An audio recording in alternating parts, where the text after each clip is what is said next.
lot for joining us and sharing your insight throughout our news. Now we move on.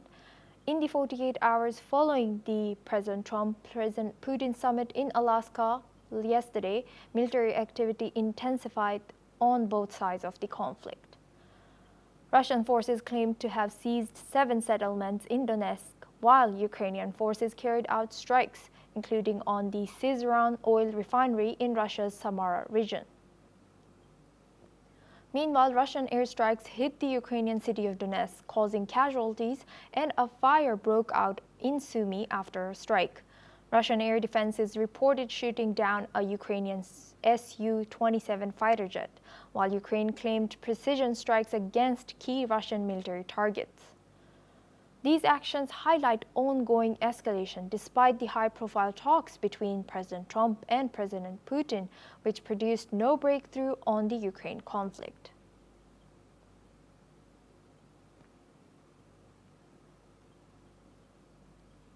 Now for this discussion, we are joined by Major Dr. Muhammad Ali Shah. He's a defense and strategic expert, joins us live from New Delhi. Thank you, Major, for joining us today. Welcome to NewsX World. So what does this spike in military activity from both sides suggest after Trump-Putin summit? See, I think in this summit also President Zelensky should have been invited and he should have been called. But anyhow, that's my personal take on it. And but President Donald Trump had certain clear instruction agendas in mind, and he gave clear instructions. He wanted the land swap deal to take place as well, which meant that Russia will take control of certain parts of Ukraine, and then Ukraine. Now, firstly, I think my personal take is President Trump, who is he to negotiate without the intermediation of a third country? He's no one, I think. Just because America is a superpower, well, but all said and done, what we want is peace. If he is actually able to get peace, I think that's going to be a very, very good thing. Now, for peace, anything, I mean, whatever stake has to be paid, fine, it's fine. Now, he also mentioned that the aim is to bring Putin to the table for talks, not to negotiate for an immediate Ukraine peace deal. He also downplayed the idea of offering Kyiv security guarantees and revealed that he had spoken to Belarusian President Alexander Lukashenko. Now, who's a staunch Putin ally? We all know that. Now, the very fact is when Donald Trump comes in and interferes between two wars, be it between a fight with Pakistan during Operation Sindoor, he was the one who announced that.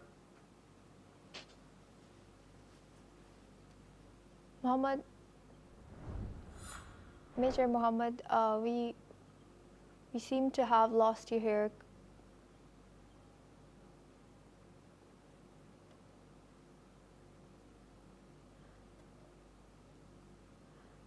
Muhammad, can you hear me? Yeah, I can hear you. Can you hear me? Yes. Okay, now it's good. So, how significant are Ukraine strikes on Russian targets like the Syzran oil refinery in terms of shifting the conflict's dynamics now?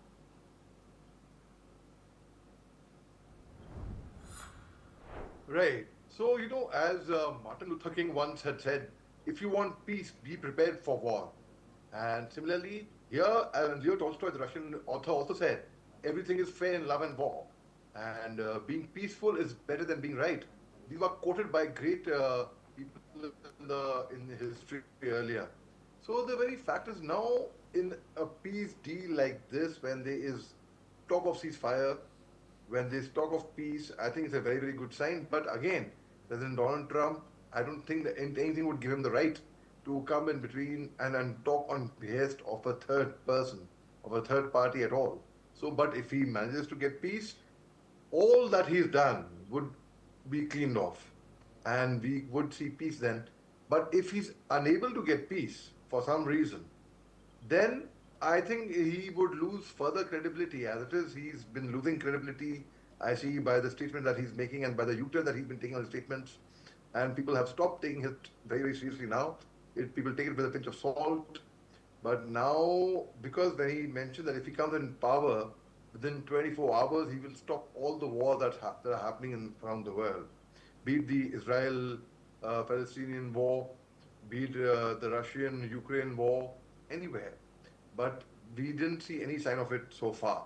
So hopefully, yes, because we saw a viral video where the last time when the President Putin and President Donald Trump were meeting, and the firm handshake and the body language said that, okay, yes, we could see some good bright days in future, that we could see peace coming in. But there are certain things like, the Belarusian president, Alexander Lukashenko, he didn't mention that he had a telephonic conversation with them. The Ukrainian President Volodymyr Zelensky, who had not attended the summit, he said the Ukraine is counting on what? Now, some Ukrainian military officers were openly doubtful about this, and they were saying that they expect no peace. That's what Ukraine had said over there. Now, there were commanders who described the war as ongoing with heavy losses and no sign of Putin willing to compromise. The Kremlin had said that Putin will arrive on time, despite the history of tardiness and world leaders. Now he's on his way.